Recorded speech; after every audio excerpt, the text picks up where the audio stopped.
TV 24 network में आपका स्वागत है। मैं हूं आपके साथ शिखा मेहरोत्रा। क्या सच में इस बार ममता बनर्जी की सत्ता खतरे में है? क्या बीजेपी पहली बार बंगाल में सरकार बनाने जा रही है?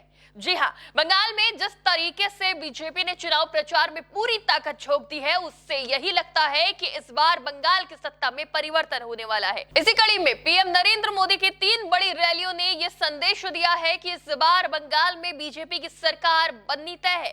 पीएम मोदी की ये रैली बीजेपी की अब तक की सबसे आक्रामक चुनावी रणनीति मानी जा रही है। बीजेपी का दावा है कि इस बार बंगाल में सत्ता परिवर्तन करके रहेंगे।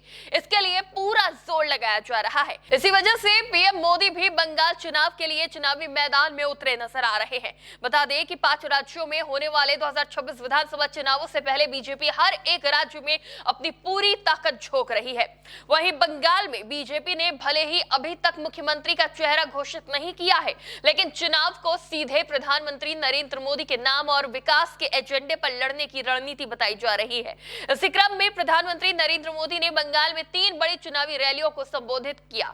पश्चिम बंगाल के पूर्वी मेदिनीपुर में पीएम मोदी ने जनता को संबोधित करते हुए राज्य सरकार पर जोरदार निशाना साधा। उन्होंने कहा कि ये चुनाव सामान्य चुनाव नहीं है, बल्कि बंगाल के गौरव को फिर से स्थापित करने का चुनाव है। बंगाल की जनता ने इस बार के चुनाव में ममता सरकार को हटाने का फैसला कर लिया है। पीएम मोदी ने सबका साथ सबका विकास नारे को दोहराते हुए कहा कि बंगाल में इस बार सबका हिसाब लिया जाएगा। पीएम मोदी ने देश की आर्थिक प्रगति का जिक्र करते हुए कहा कि भारत आज दुनिया की सबसे तेजी से बढ़ती अर्थव्यवस्था है, जहां देश के कई राज्य विकास की राह पर आगे बढ़ रहे हैं, तो वहीं टीएमसी की सरकार बंगाल को पीछे धकेल रही है। अपने भाषण में पीएम मोदी ने मतदाताओं से बदलाव का आह्वान करते हुए कहा कि राज्य को विकास के रास्ते पर लाने के लिए निर्णायक कदम उठाने की जरूरत है। इस दौरान पीएम मोदी ने बीजेपी सरकार की 6 गारंटियों को बताया।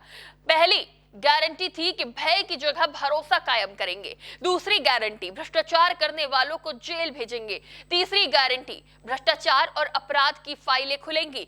चौथी गारंटी, कानून सबका हिसाब करेगा। 5वीं गारंटी, घुसपैठियों को बाहर निकालेंगे। 6ठी गारंटी, कर्मचारियों को 7वां वेतन आयोग का लाभ मिलेगा। आपको बता दें कि पीएम मोदी की ये रैली बंगाल बीजेपी के लिए सबसे खास है, क्योंकि हल्दिया को नेता प्रतिपक्ष शुवेंदु अधिकारी का गढ़ माना जाता है, जहां बीजेपी अपनी पकड़ मजबूत बनाए रखना चाहती है।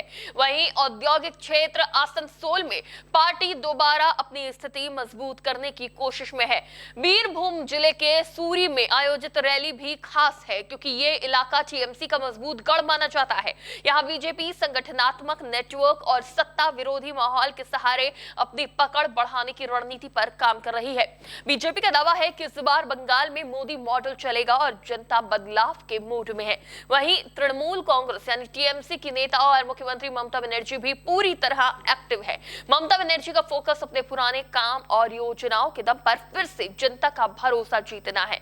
लेकिन इस चुनाव में बीजेपी की हाई प्रोफाइल कैंपेन ने चुनाव को दिलचस्प बना दिया है।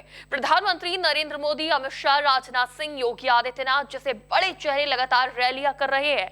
बीजेपी का टारगेट साफ है, मिशन बंगाल को हर हाल में पूरा करना। फिलहाल इन सब रैलियों को देखते हुए सवाल उठ रहा है कि क्या ममता बनर्जी इस बार अपनी कुर्सी बचा पाएंगी, या फिर इस बार बंगाल में सच में बदलाव होगा? इस पर आप क्या सोचते हैं? क्या बंगाल में बदलाव आएगा या ममता बनर्जी फिर से वापसी करेंगी? अपनी राय हमें कमेंट में जरूर बताएं। फिलहाल के लिए इतना ही। देखते रहिए टीवी 24 नेटवर्क।